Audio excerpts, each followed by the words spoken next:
जी sir, जिस तरह से आपने कांग्रेस, बीजेपी किसी के टिकट से नहीं, सिर्फ एक निर्दलीय आपने जीत हासिल की है आपकी धर्मपत्नी ने।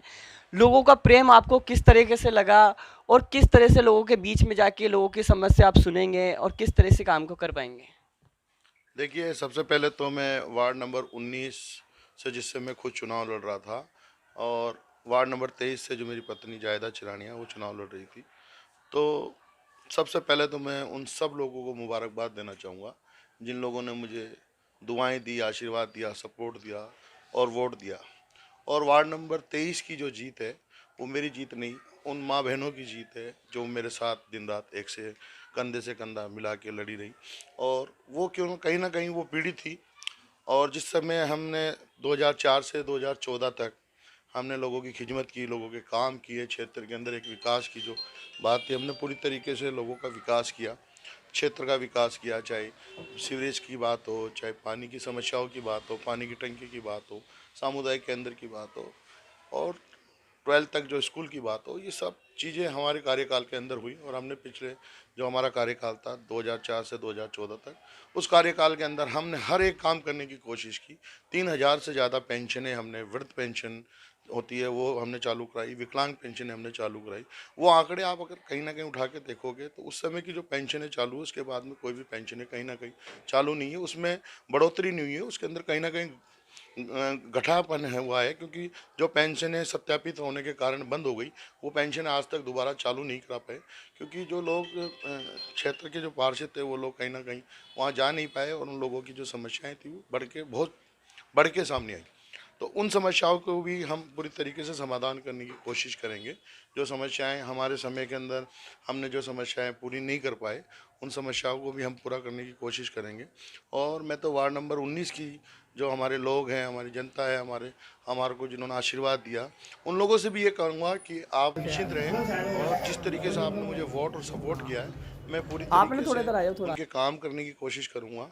चुनाव में वहाँ से हारा कोई बात नहीं, लेकिन मेरी पत्नी ने यहाँ से जो चुनाव जीता है वार्ड नंबर 23 से, तो 23 और 19 दोनों के जो जहाँ के जो दोनों के लोग हैं, उनका पूरी तरीके से काम करने की मैं पूरे 5 साल कोशिश करूँगा। सर, जिस तरह से अभी भी आपके घर पे कई लोग आ रहे हैं, आपको एक तरीके से माला पहना रहे हैं, आपका सम्मान कर रहे हैं, तो कोई कोई समस्या भी बता रहा है आपको कि सर हमारी यहाँ पे कोई ऐसी समस्या है। आप अब इस बार आपने जैसे आपकी वाइफ है जो जायदा चिरानिया पार्षद बनी है, इस समस्या को उठाए।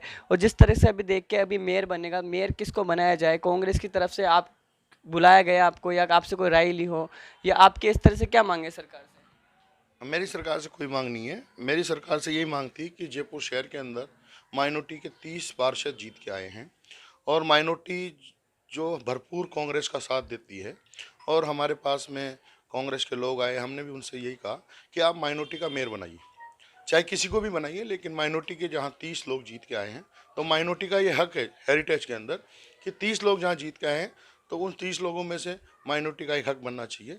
क्योंकि आपके जब 42 जीत के आए हैं और 30 माइनॉरिटी के कहीं ना कहीं जीत के आए हैं, तो माइनॉरिटी का ये हक है, और इस हक को कांग्रेस पार्टी को देना चाहिए। और इसी बात को लेके हमने कहा कि हम निर्दलीय रहना ज़्यादा पसंद करेंगे, हम कांग्रेस का सपोर्ट नहीं करेंगे इस बात को लेके। जब तक अगर वो कांग्रेस माइनॉरिटी का मेयर नहीं बनाती, मुस्लिम को मेयर नहीं बनाती, चाहे किसी को भी बनाए, ओबीसी में किसी को बनाए, हमें कोई आपत्ति नहीं है। हम अपनी बात नहीं करते कि साहब आप हमें बनाएं।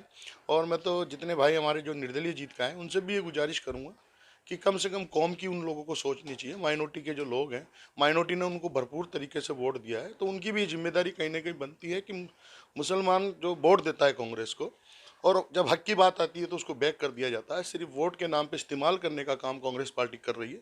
तो इसके विरोध के अंदर हमें भी प्रलोभन दिए गए हैं, हमें भी कह रहे हैं कि साहब चेयरमैन बना देंगे, ये बना देंगे, लेकिन हम उस चेयरमैनशिप के कहीं ना कहीं हकदार नहीं है। क्योंकि हम जब कौम की नहीं सोच सकते, तो हम उस चेयरमैनशिप के हकदार नहीं है। हम ये चाहते हैं कि कांग्रेस का जो बोर्ड बनेगा तो उसके अंदर माइनॉरिटी का मेयर बनना चाहिए।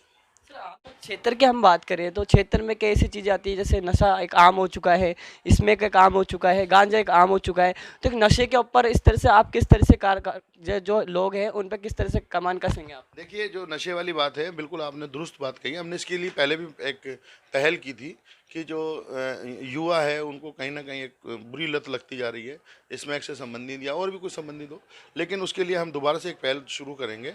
और डोर टू डोर इसका पूरी तरीके से विरोध करेंगे। और माननीय जो डीजीपी साहब बने हैं उनको भी हम इस चीज़ के लिए अवगत कराएंगे कि वो इस चीज़ पे रोक लगाएं, और जो लोग अपराधी किस्म के लोग हैं जो इस तरीके का ब्लैकमेलिंग का काम करते हैं, लोगों को इस तरीके के नशे के आदी करने का काम करते हैं, तो उसमें कहीं ना कहीं रोक लगे और उनके खिलाफ कार्रवाई हो। इस तरीके के हम पूरा प्रयास करें।